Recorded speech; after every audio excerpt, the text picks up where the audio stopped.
Kericuhan ini terjadi saat petugas Satpol PP melakukan penertiban dan berusaha membongkar bangunan ruko berantai 3 yang melanggar perda di Jalan Kiai Haji Wahid Hashim, Sungguh Minasa, Kecamatan Somba Opu, Kabupaten Goa, Sulawesi Selatan.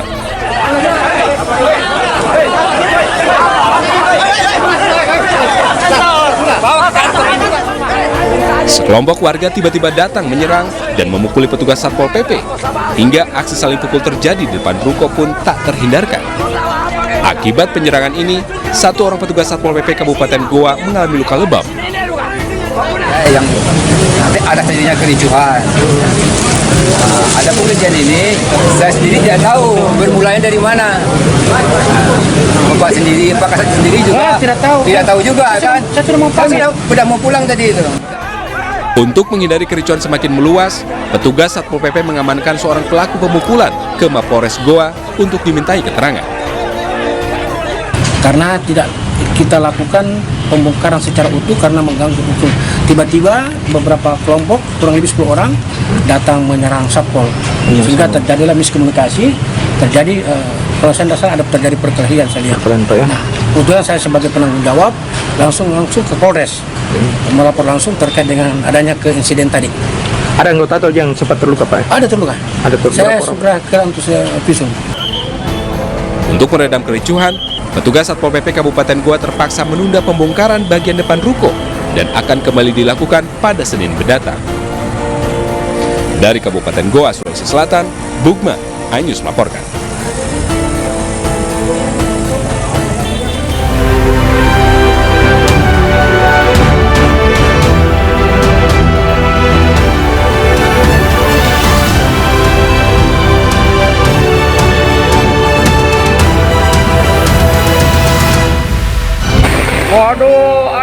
Hujan deras yang mengguyur wilayah Sumedang, Jawa Barat mengakibatkan sungai Cianda meluap dan membuat jembatan ambruk.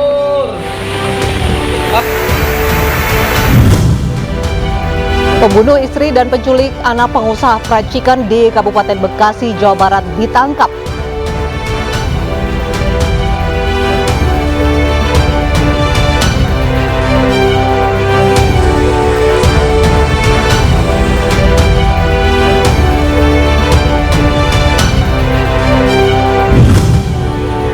Lebih dari sepekan pilot pesawat Susi Air yang dibakar KKB Papua masih belum ditemukan.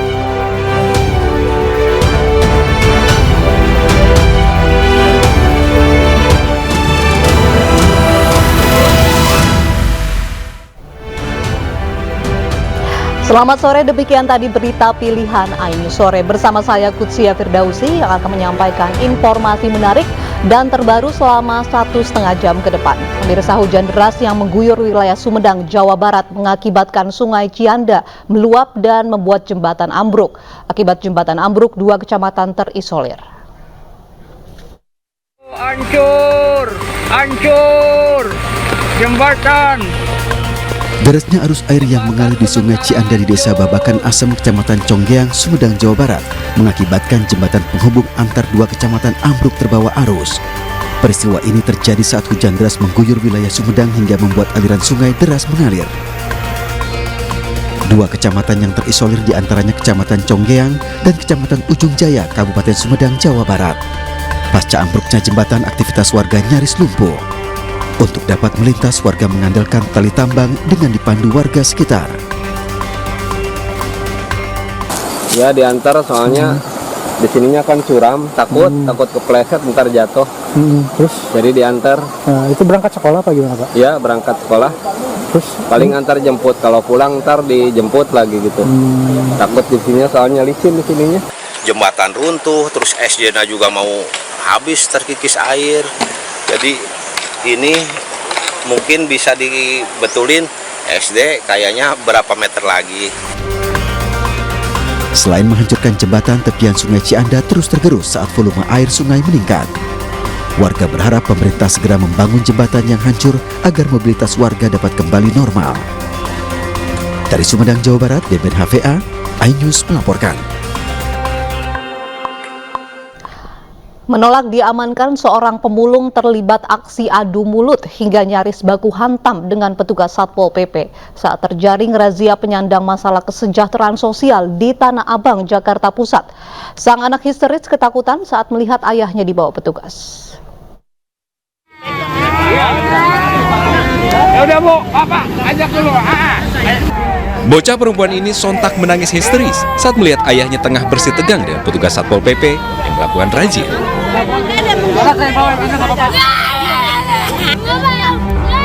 Bocah yang ikut mengamen bersama ibunya ini terus meluapkan ketakutannya lewat jeritan tangis.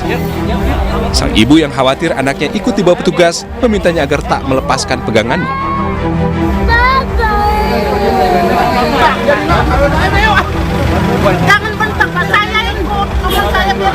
Sementara sang ayah yang terjaring razia karena tengah memulung masih terus bersetegang dengan petugas hingga nyaris terlibat baku hantam. Ketegangan bercampur air mata itu mewarnai razia penyandang masalah kesejahteraan sosial yang digelar petugas gabungan Satpol PP dan Sudin Sosial. Razia bertujuan untuk menekan angka PMKS di ibu kota yang belakangan tak terkendali. Saya ya gimana Pak ya, namanya emang usaha saya tuh mulung gitu loh. Kalau nggak mulung ya anak istri saya mau makan apa gitu loh. Masa kita mau jadi tukang maling kan nggak mungkin. Kalau kita jadi tukang maling malah kita merugikan orang. Nggak kan hak orang jatuhnya. Pada razia kali ini, petugas berhasil menjaring sekitar 6 PMKS yang kemudian dibawa ke kantor Sudin Sosial untuk nantinya diserahkan ke panti sosial di Kedoya, Jakarta Barat. Dari Jakarta Pusat, Raniston Sanjaya melaporkan. Hingga Jumat siang, banjir masih merendam sejumlah kawasan di kota Surakarta, Jawa Tengah. Evakuasi masih terus dilakukan oleh personil gabungan.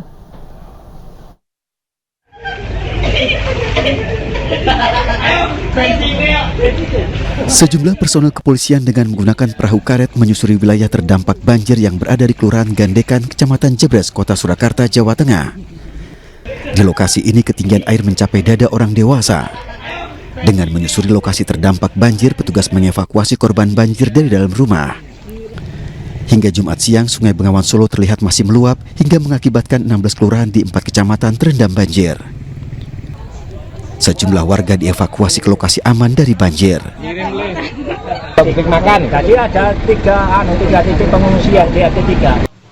Dapur umum juga tersedia di beberapa lokasi di Kelurahan Gandekan, Kecamatan Jebres. Dari Solo, Jawa Tengah, Zanuar Setiadi, iNews melaporkan. Ratusan hektar sawah di Klaten, Jawa Tengah terendam banjir akibat Sungai Bengawan Solo yang meluap setelah hujan deras sejak Kamis petang. Tanaman padi milik petani pun terancam gagal panen.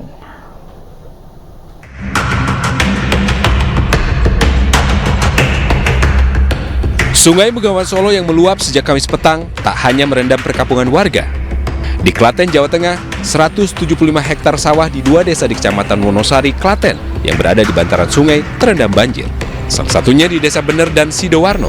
Tanaman padi yang berumur 2 minggu hingga 2 bulan jelang panen banyak yang terendam banjir luapan Sungai Bengawan Solo. Para petani pun hanya bisa pasrah karena air yang menggenangi sawah mereka tak bisa mengalir kembali ke sungai yang letaknya lebih tinggi dari sawah. Menurut petani, jika genangan banjir yang merendam padi mereka tidak surut hingga 3 hari, dipastikan akan berdampak pada hasil panen dan kualitas padi mereka bisa merosot hingga 50%. Berapa usia itu, Pak? Ya kalau tergenang sampai 2 hari, 3 hari jelas nggak bisa. Oh, Bunganya padi yang sudah keluar itu kan nggak bisa lagi. Nggak maksimal? Nggak maksimal. Tapi kalaupun panen, nggak maksimal? Kalau panen nggak maksimal. Kalau tergenang 1 hari semalam itu bisa panen, tapi ya paling ya 50%, 60%. Untuk di Klaten saat ini kita bisa lihat ini ada kondisi banjir yang melanda di wilayah Kecamatan Wonosari, khususnya di Desa Sidowarno, kemudian Desa Bener. Untuk luasannya kurang lebih sekitar 175-an hektar yang ada di 2 desa tersebut. Para petani berharap agar genangan banjir segera surut, sehingga mereka bisa mendapatkan panen yang maksimal. Dari Klaten, Jawa Tengah, Saiful Effendi melaporkan. Banjir setinggi 1 meter lebih masih merendam ratusan rumah warga di Jalan Ujung Bori, Blok 8 dan 10, Kecamatan Manggala, Kota Makassar, Sulawesi Selatan. Sementara warga di pengungsian mulai terserang penyakit gatal-gatal dan diare.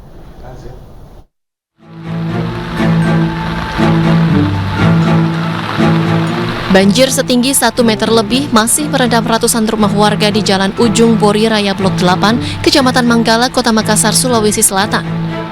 Hujan dengan intensitas tinggi dan buruknya drainase membuat banjir terus meninggi. Kondisi ini pun dikeluhkan warga mengingat hampir setiap tahun permukiman ini menjadi langganan banjir. Tim SAR BPBD Kota Makassar menyisir permukiman yang terendam banjir untuk mengevakuasi warga untuk mengungsi ke tempat yang lebih aman.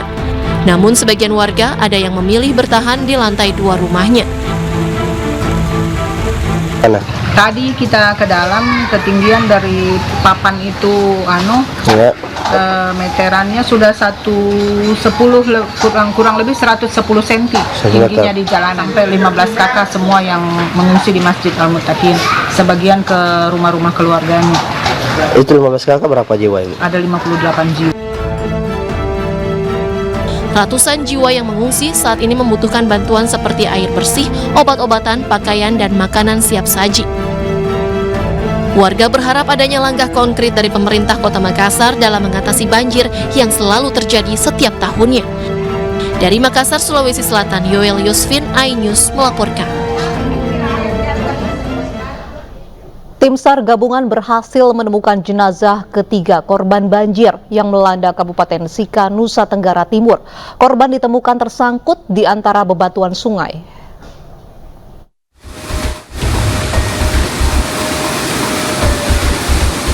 Proses pencarian terhadap korban banjir di Desa Watu Muning, Kabupaten Sika, Nusa Tenggara Timur oleh tim SAR gabungan menuai hasil. Seorang bocah berusia 2 tahun berhasil ditemukan tenggelam dan tersangkut di antara bebatuan sungai. Korban ditemukan tak jauh dari lokasi korban terseret arus banjir. Oleh petugas, korban langsung diserahkan ke pihak keluarga. Untuk posisi korban saat ini sudah kami serahkan kepada keluarga korban untuk kondisi dalam keadaan meninggal dunia. Pada saat proses penemuan, korban memang berada posisi di bawah batu terjepit karena volume yang besar. Penemuan korban banjir dengan identitas bocah 2 tahun ini merupakan korban ketiga akibat banjir yang melanda Desa Watu Muning, Kabupaten Sika, Nusa Tenggara Timur. Sebelumnya, korban terbawa arus banjir saat melintasi jembatan bambu pada Selasa 14 Februari 2023. Dari Sika, Nusa Tenggara Timur, Joni Nura, iNews melaporkan.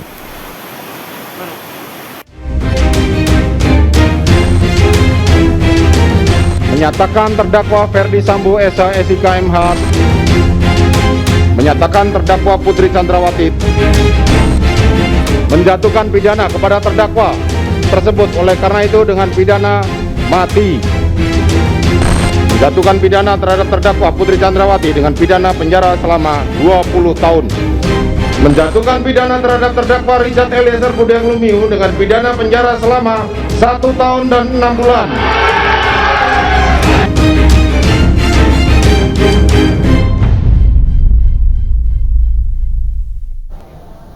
Pemirsa, Kapolri Jenderal Listio Sigit Prabowo menyatakan peluang Richard Eliezer kembali menjadi anggota Polri tetap ada, namun masih harus menunggu sidang etik yang akan disiapkan oleh Divisi Propam Polri dalam waktu dekat.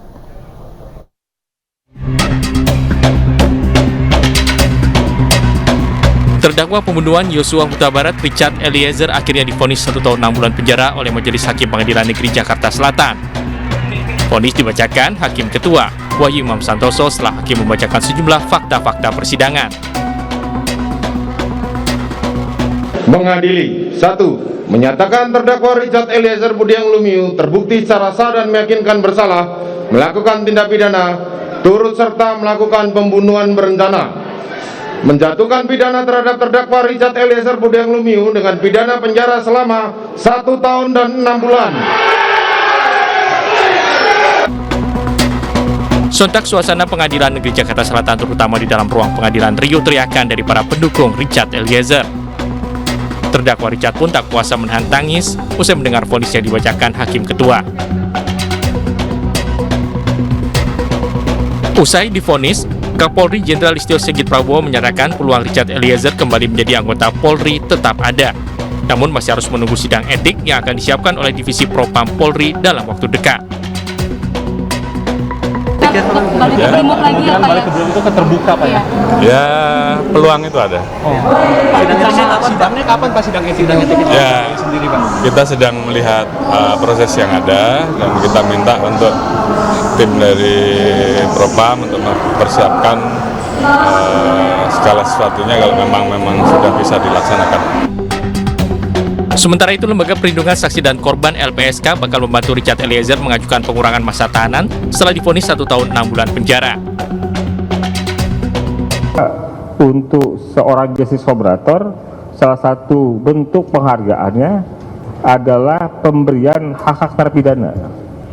Nah, pemberian hak terpidana ini banyak bentuknya. Ada yang kita kenal dengan remisi. Selain remisi ada asimilasi. Kemudian ada cuti menjelang bebas, ada pembebasan bersyarat yang tadi sudah disebutkan oleh Pak Anton, Permen Kumham nomor 7 tahun 2022. Jelas di Permen Kumham itu disebutkan bahwa kalau seseorang berstatus sebagai justice collaborator, maka pemenuhan hak narapidana disampaikan oleh LPSK. Eliezer mendapatkan vonis ringan berkat justice kolaborator yang diajukannya diterima majelis hakim. Vonis itu jauh lebih ringan dibanding 4 terdakwa lainnya. Tim Liputan iNews melaporkan.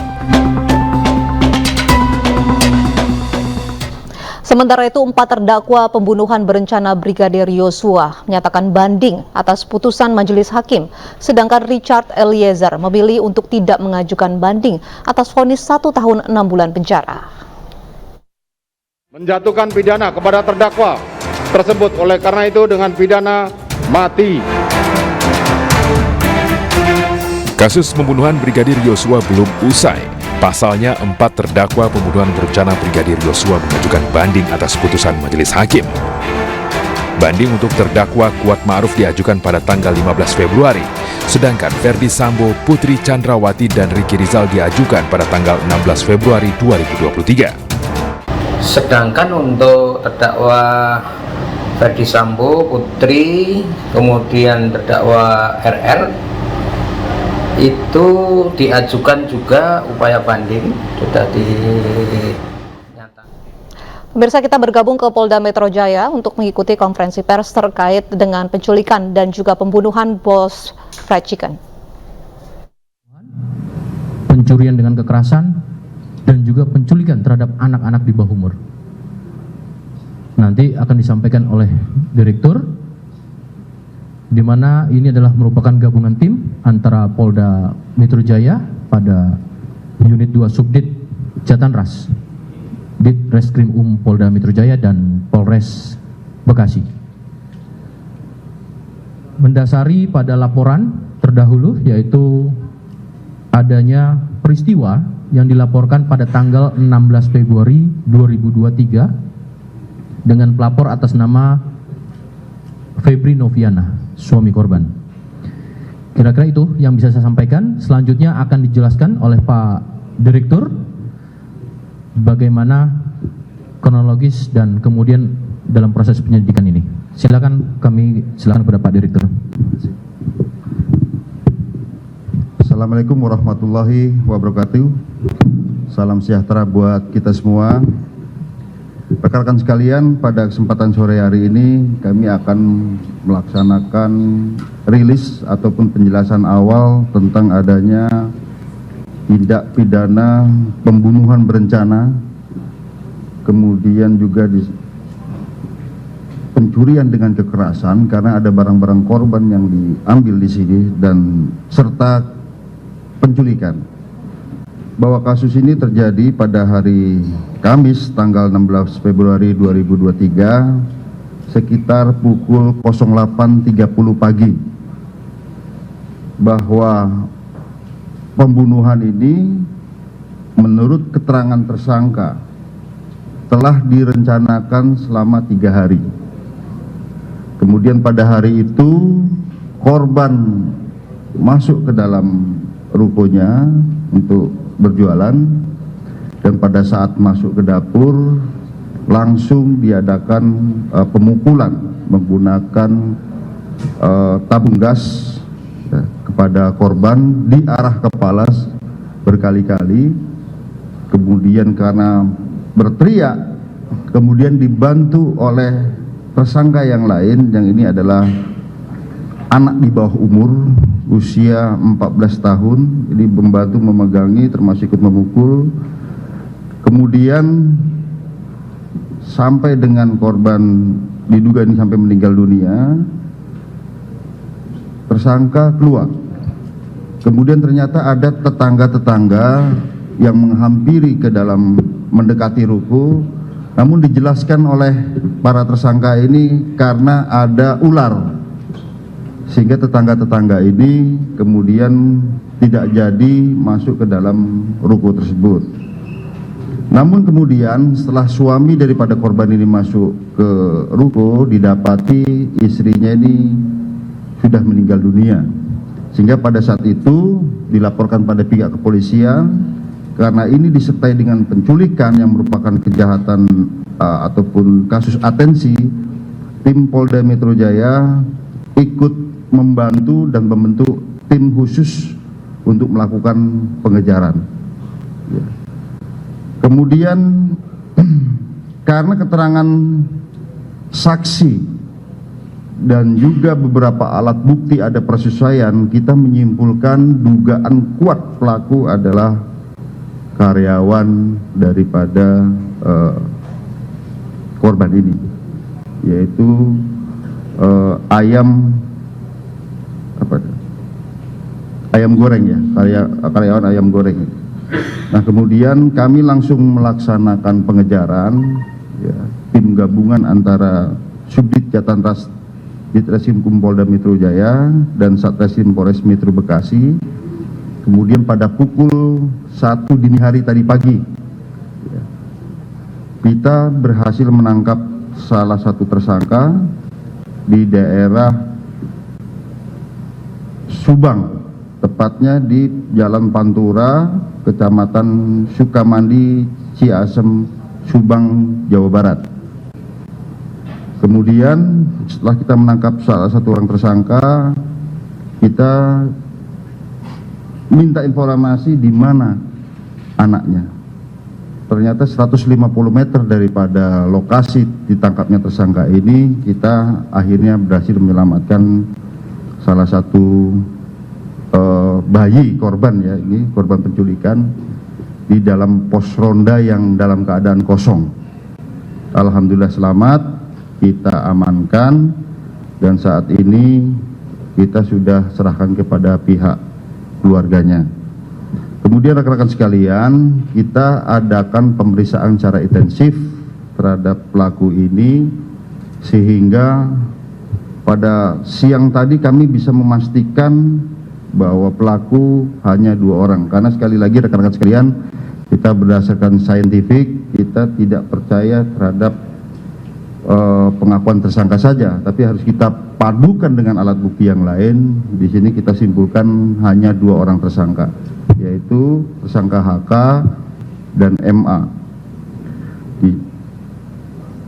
Kemudian terhadap tersangka-tersangka ini, menurut keterangannya bahwa setelah melakukan pembunuhan yang telah direncanakan 3 hari ini, ya, kemudian yang bersangkutan membawa anak ataupun bayi ini ataupun balita ini yang berusia 17 bulan, ya, rencananya akan dibawa ke Jogja. Namun kemudian menurut pengakuan tersangka, ya, kita belum selesai ini karena sifatnya berkesinambungan, karena tidak cukup ongkosnya, yang bersangkutan turun di Subang dan anak diletakkan di balita ini di pos ronda yang dalam keadaan kosong. Ya, kami tanyakan dalam kurun waktu itu bagaimana, dikasih apa, anaknya ketika khawatir terhadap anak ini, ternyata selama kurun waktu itu dikasih nasi orek menurut keterangan yang bersangkutan ini. Ya. Dan kemudian pada saat diletakkan, ya, karena tidak jadi dibawa ke Jogja, di bawah balita ini diletakkan KTP daripada korban, sehingga menurut dia biar bisa kembali lagi ke keluarganya. Kemudian motif sementara dari pengakuan tersangka adalah karena sakit hati, yaitu terkait dengan gaji, terkait dengan perlakuan, karena yang bersangkutan ini baru bekerja 5 hari. Ya. Kemudian sekali lagi kami akan melibatkan psikologi forensik untuk mengetahui motif sebenarnya daripada pelaku-pelaku ini, karena memang kita lihat selama integrasi yang bersangkutan ini seperti tanpa rasa penyesalan. Nah, ini harus kita dalami terus menggunakan otopsi psikologi terhadap pelaku-pelaku ini untuk mengetahui motif yang sebenarnya. Kemudian konstruksi pasal yang kami terapkan yaitu pasal 340 KUHP, untuk pasal 365 KUHP, kemudian kami juntukan pasal 328 KUHP tentang penculikan, yaitu pembunuhan berencana, pencurian dengan kekerasan, dan juga penculikan dengan ancaman maksimal hukuman mati atau 20 tahun penjara, karena dilakukan 2 orang atau lebih. Ini kan 2 orang yang melakukan. Namun di sisi lain ini karena melibatkan anak di bawah umur, kita juga terapkan pasal 76F junto pasal 83 Undang-Undang Nomor 35 Tahun 2014 dan Undang-Undang Nomor 23 Tahun 2002 tentang pelindungan anak dengan ancaman kurungan penjara selama 15 tahun penjara maksimal ini ya. Dan juga terhadap tersangka anak ini akan diproses dengan Undang-Undang Republik Indonesia Nomor 11 Tahun 2012 tentang sistem peradilan pidana anak. Jadi sekali lagi rekan-rekan sekalian, kita pemeriksaannya ini bersifat berkesinambungan. Jadi awal pengakuan seperti ini yang kita curigai ini baru 5 hari bekerja, namun sudah melakukan pembunuhan berencana. Apa motif yang sebenarnya? Apalagi 3 hari sudah merencanakan pembunuhan ini. Jadi dia 2 hari